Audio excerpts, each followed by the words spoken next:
Tech Pro.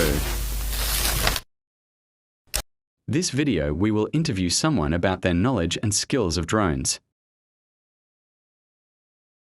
What type of drone have you used?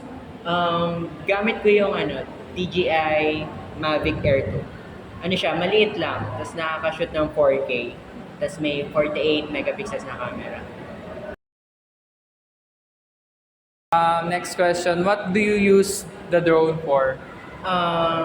Yung mga aerial shots, yung photography, ganun, o kaya vlogging, video.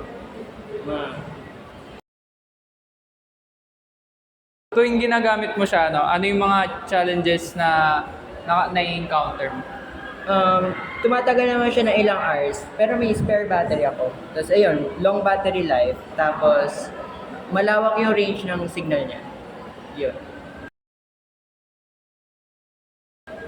Kunyari minsan is sa weather, hindi naman natin masasabi na palaging maganda.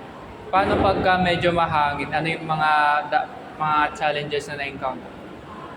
Sa phone ko, meron ako yung parang weather, hindi siya weather app parang nagmo-monitor ng winds dun sa location.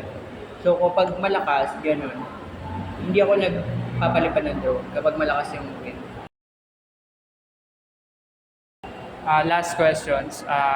What advice do you have for beginners na gustong gumamit ng drone?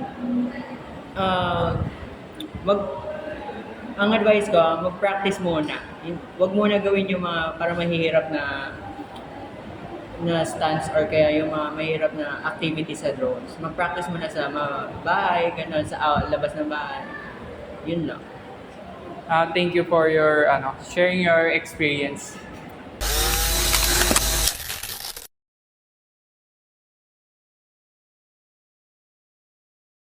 And ito na yung table na natin sa shop, which is my PHP admin.